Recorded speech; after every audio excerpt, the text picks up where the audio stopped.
Hello student, today we continue the chapter the improvement of food resources. Today we study about the crop variety improvement.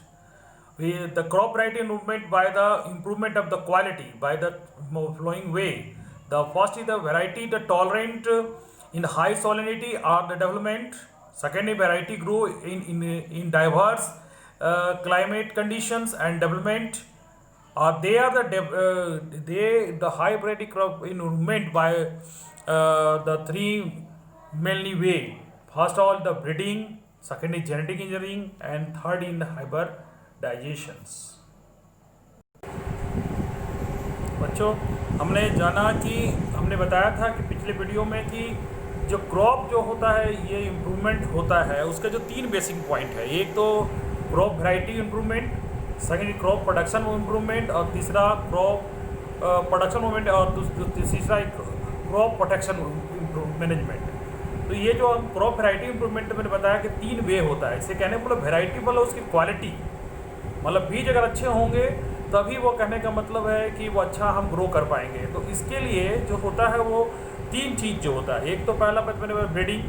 Breeding में क्या होता है कि देखिए जितने वैरायटी का आपके जो पौधे होते हैं उसको क्रॉस करके एक नया वैरायटी पैदा किया जाता है, क्रॉस करके। दूसरा होता है जेनेटिक इंजीनियरिंग द्वारा, वो भी बहुत ही एडवांस टेक्नोलॉजी है जिसका इस्तेमाल हम लोग करते हैं।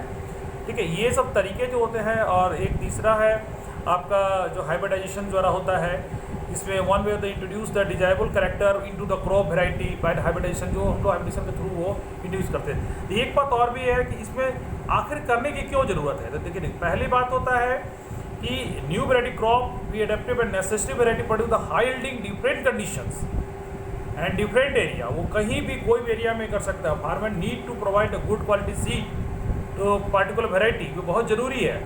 उसके बाद कि इसका जो सबसे बड़ी खासियत होता है, इसका cultivative practice are the crop value are the related to weather quality, और ये सब जो होता है पर हमें डिपेंड करता है।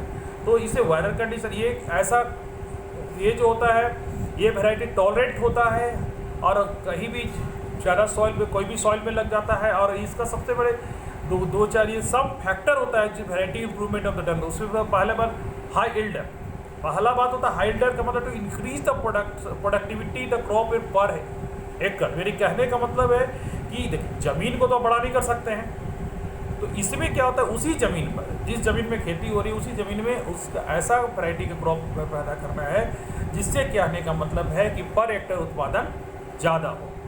इम्प्रूव क्वालिटी, क्वालिटी का मतलब होता है कि उसमें जो पोषक तत्व है उसकी क्वालिटी उसकी वो बढ़ जाए। जैसे कि baking quality important of the wheat, protein quality in the pulses, oil quality in the oil seed and preserving quality in the fruit and the vegetable. ये बहुत ज़रूरी है। कहने का मतलब उसकी क्वालिटी भी उसको ज़्यादा इंप्रूवमेंट होना चाहिए, ये भी ध्यान दिया जाता है। क्योंकि जैसे कि अगर आप दलहन की खेती कर रहे हैं तो ऐसा हो जिससे ज़्यादा से ज़्यादा तेल निकले, ऐसा जो दल ऐसा उसमें प्रोटीन की मात्रा ज़्यादा हो।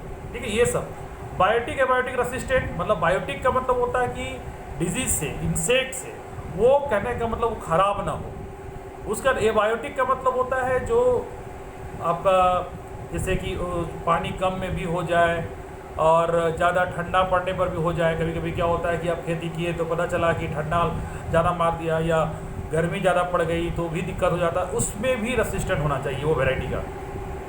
ठीक है, ये बहुत ज़रूरी होता है। उसका change maturity duration, the shorter duration, मेरे कहने का मतलब जो होता है जैसे आप खरीफ क्रॉप रबी क्रॉप तो जानते हो उसका ड्यूरेशन होता है 3 महीना 4 महीने का जो टाइम लगता है उसको कंप्लीट होने में। तो वो ड्यूरेशन कम हो तो उससे क्या होता है कि अगर हमको कम होगा तो ज़्यादा समय मिलेगा उसको हार्वेस्टिंग करने में। ठीक है, और वैसे क्या हुआ कि हम लोग जो साल में जो 2 क्रॉप करते हैं उसको ज़्यादा 3 कर लेंगे। ठीक है, तो ये ज़रूरी होता है। उसके बाद water availability, development water variety जो उसमें कम पानी में भी वो क्षमता होना चाहिए। और उसके बाद एक और भी होता है desirable aromatic condition characteristics, the tallness and profuse branches, they are the desirable character of the fodder field. ये सब जो इम्पोर्टेंट फैक्टर है जो मतलब होना चाहिए। जैसे कि आप देखे होंगे कि आज के डेट में हम लोग क्या होते हैं कि एक अच्छा क्वालिटी, जैसे कि आप अगर चावल खाते हो तो उसमें बासमती चावल एक अलग वेराइटीज़ है, चावल ही है लेकिन अलग वैरायटी है, उसका डिमांड कुछ ज़्यादा है। तो ऐसे भी मतलब करने का भी होता है, जिसे कहने का मतलब है कि उसका ज़्यादा करें, प्रोडक्शन करें। तो ये क्वालिटी को भी मेंटेन रखना है, जिससे क्या आने का मतलब है कि हमारा जो उसका डिमांड भी ज़्यादा हो। ये भी ध्यान में रखना है कि ऐसा ना हो कि उसका डिमांड कम हो, डिमांड भी ज़्यादा हो। ये भी ध्यान में रखते हुए इसको हम लोग को करना है। तो यानी आज हम लोग में जाना कि ये जो क्रॉप वैरायटी इम्प्रूवमेंट कैसे किया जाता है और उसमें क्या क्या डिजेबल होता है और कैसे उसको किया गया, और उसको आज करने के बाद देखिए आज के डेट में देखिए बहुत से हाइब्रिड बीज आपके पास आ रहे हैं। आज देखिएगा कि खीरा का बीज हो, चाहे वो सब्जी का कोई बीज हो, तो देखिए पहले का टमाटर अभी का टमाटर में बहुत अंतर है। क्यों है? क्योंकि आजकल आप देखिए बहुत से दुकानों में एकदम जो हाइब्रिड बीज का मतलब क्या भरमार है। आपके जो एरिया में आसपास में ज़्यादातर जो आपका मक्का का खेती होता है, तो उसको भी देखिए उसकी वैरायटी अलग, अच्छे अच्छे वैरायटी का भी उत्पादन हो रहा है, जिसमें क्या हो ज़्यादा उत्पादन हो रहा है, कम जगह में ज़्यादा उत्पादन। यानी वैरायटी से ये फायदा हुआ। ठीक है, हम लोग नेक्स्ट वीडियो में बात करेंगे क्रॉप प्रोडक्शन इंप्रूवमेंट पर।